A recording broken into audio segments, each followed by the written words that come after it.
dans la même configuration. Moi, j'ai juste une page en plus qui est celle-ci, mais on va la créer ensemble. Donc, dans Page, vous allez cliquer sur Ajouter. Vous cliquez sur Ajouter et automatiquement, il va avoir cet élément-là qui apparaît, donc la présentation de Gutenberg qu'on a déjà vu ensemble. On ne va pas saisir de titre dans un premier temps. On a bien sur la colonne de droite les éléments que l'on veut. Là, on ne va pas changer. Là, je suis sur le bloc. Mais ce que l'on veut juste changer, c'est modèle par défaut, parce que moi, je ne voudrais pas avoir une colonne à droite, une colonne à gauche, d'archivage ou autre, juste pour mon exemple. Donc ici, au niveau du modèle, pour cet exemple, je clique sur modèle pleine page.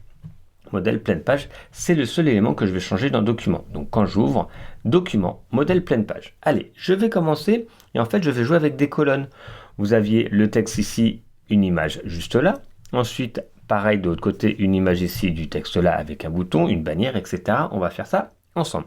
Alors, plusieurs méthodes pour avoir une image et un texte. On a vu que ça existait les médias et textes, ce qui nous permettait de faire un bloc entier avec des images et un texte sur le côté. Moi, c'est pas ce que je préfère. Je préfère faire des blocs parce que c'est plus souple à l'intérieur des colonnes, pardon. À l'intérieur de ces colonnes, on va pouvoir mettre différents éléments. Donc, on va passer par la colonne. Je clique sur le petit plus et je vais chercher colonne. Si vous ne l'avez pas, je vous rappelle, vous pouvez récupérer tous les éléments. Donc, il vous suffit juste de naviguer pour retrouver où ça vous plaît. Et ici, c'est mise en page des éléments. On va pouvoir retrouver cet élément qui est colonne. Moi, comme je l'ai déjà utilisé, ensuite, par défaut, il va apparaître dans les plus utilisés. Je clique sur colonne, j'ai le choix de plusieurs colonnes.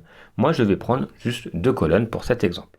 Je clique sur 2 colonnes et j'ai bien 2 exemples de colonnes qui apparaissent.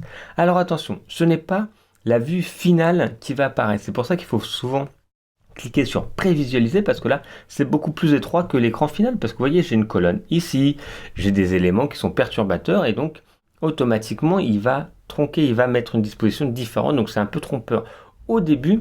Donc pensez bien à faire prévisualiser pour voir les éléments. Donc allez-y, commencez à créer juste les 2 colonnes et on va maintenant les intégrer des éléments dedans.